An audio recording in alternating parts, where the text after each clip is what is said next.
And welcome back to season 1, 2, 3, 4. episode 1, 2, 3, 4. of the world's most expensive TV show. The dominant force in world entertainment that whatever they put out, so long as it has Marvel on it, people will flock. And after its big season finale last time out, it hasn't been the best of times for our dearly beloved MCU. Not that any of them have been bad, just that they've been, well, average. That lately, some of you have been a little out of sorts. Erratic, unreliable, downright sloppy. Not you, Noir. You've been great. Well, we'll see after the finale, but it's been the most hopeful Phase 4 project so far. But Black Widow, baby!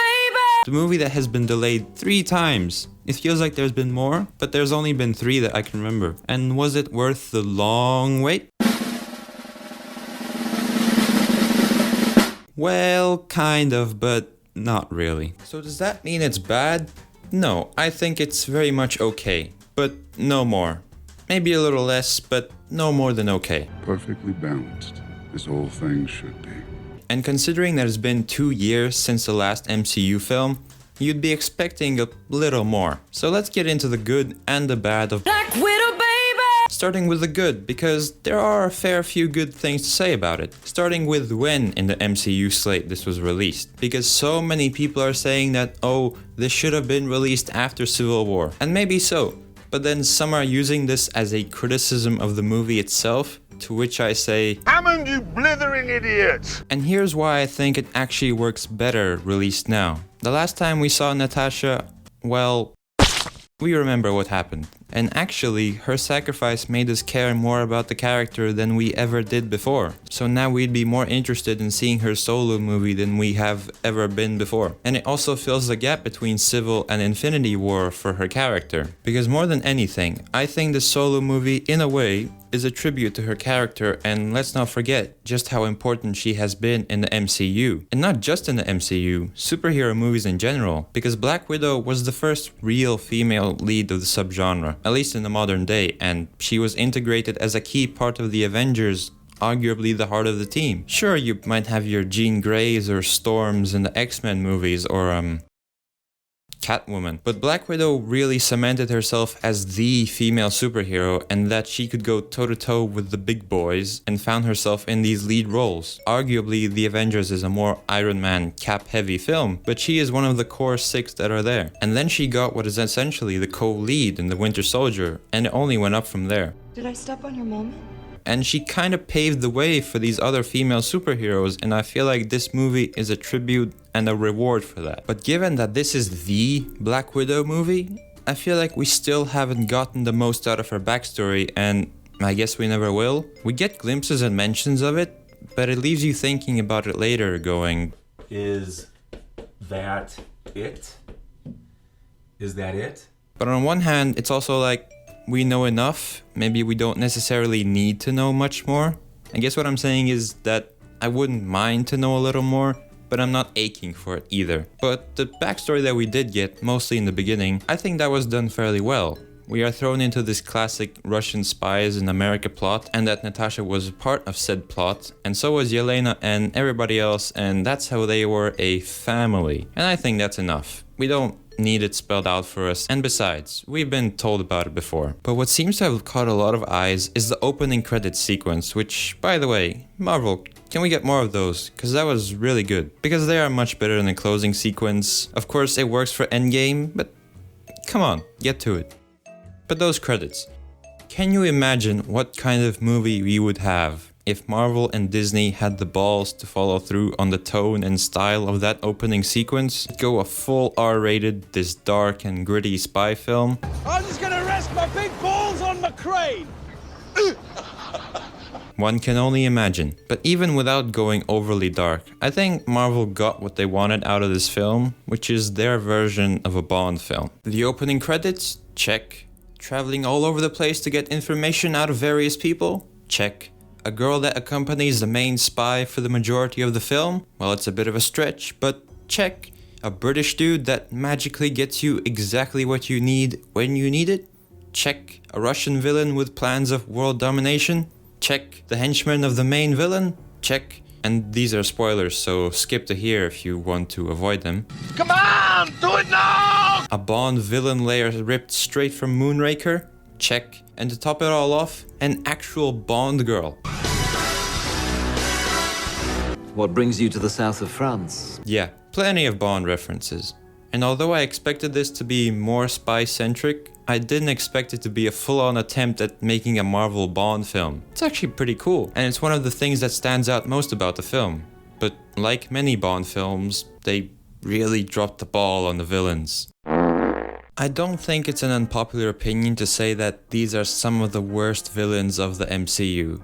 Yerkov, I mean, whatever, he was never going to be a good villain by the looks of things, but Taskmaster, granted I didn't know anything about him before the movie. By the name I thought he washed the dishes or something, but from what I've heard from friends online is that Taskmaster is someone with photographic memory and can fight just like any other Avenger. And we do get glimpses of that, but it was way underused, and I really hope we get some sort of other version of this character in the future, because they really Mandarin the hell out of him. The Mandarin? See, it's not real. And the concept of his abilities sounds so great and has so much potential. So like Harry Hart once said, I always felt the old Bond films were only as good as the villain.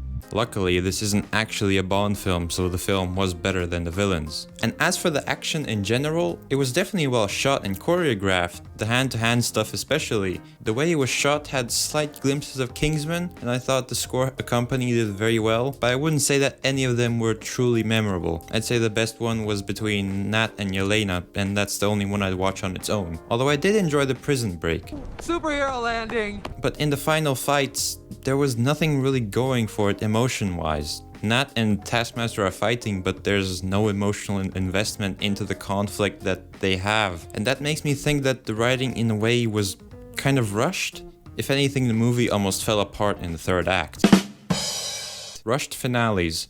Now where have I seen that before? What might be my favorite part of this movie, well, second favorite, is the family dynamic.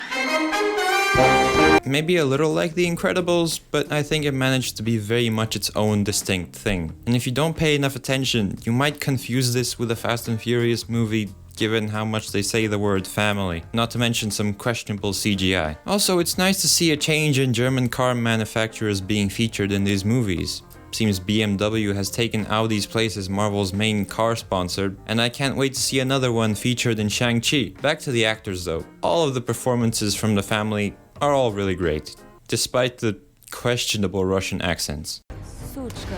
Wow, Marvel, you really went PG on the Russian swearing. David Harbour is the perfect comic relief, and Rachel Weisz is just a badass. Probably would have liked to see more of her. And ScarJo gives what is her best Black Widow performance. But above all, Florence Pugh is the greatest thing to ever happen to the MCU. Obviously. Pretty much everyone I know is in agreement that she was one of, if not the best part of the film. And if she doesn't get her own movie... But given just how much positive feedback there is and how popular she is at the moment, expect an announcement any day now. And the humor in this movie was actually funny. A lot of MCU jokes can be a bit eh. But these guys made it work, especially Florence. Why do you always do that thing? This thing that you do when you whip your hair when you're fighting with the arm and the hair and you do like a fighting pose. And she pulls it off so effortlessly. I just want to see more and more of her, Russian accent included. And there are a few scenes in which Yelena actually acts as a bit of a world-building tool for the post-Civil War MCU, especially how the Avengers are perceived in their universe. Except I'm not the one that's on the cover of a magazine. I'm not the killer that little girls call their hero. It's a nice touch and helps bridge the gap between Civil and Infinity War. And the callbacks to previous MCU films are great too. I want a dog. I want my bird.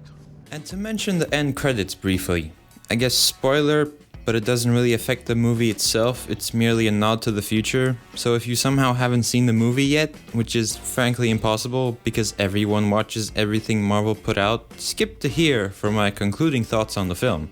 Come on, do it now! First off, finally, something for Hawkeye, because we have gotten nothing for that, and this has sparked my excitement for this series. And Val shows up, which is going to be a head scratcher for people who haven't seen The Falls. Oh, by the way, I guess I never gave my thoughts on that. Yeah, 3 out of 5, just above WandaVision. Because Val shows up again, and obviously it seems she is assembling the B-Tech Avengers. So, Black Widow, baby! to put it frankly, it's towards the bottom of the MCU, but I for one do like most of the MCU, so bottom tier MCU can still be okay. Writing about this movie has made it stick in my head more, but I just know I'm not going to remember this movie too much in the grand scheme of things. I will remember the characters and certain moments, but the rest of it will get lost in the rest of the MCU, because this is still very much an MCU film. Certain MCU level writing, the general tone of it, the atrociously written villains, and the overall underwhelmingness of it do significantly hold it back. And although it will stand out in some ways, most notably the Bond references, you're going to need a little more than that to stand out in the absolute titan that is the MCU. But the worst thing is that I'm not surprised in how this turned out the way it did. Black Widow gets 3 stars out of 5. Yeah, I'm going back to stars. Josh! Phase 4 is looking really good so far. I don't get nervous, but I'm starting to get a bit shaky, you know? I mean, I'm a little bit weak. Loki can still save it though. Just depends on the finale. But they're 0 for 2, so my hopes aren't high. I'm back, baby!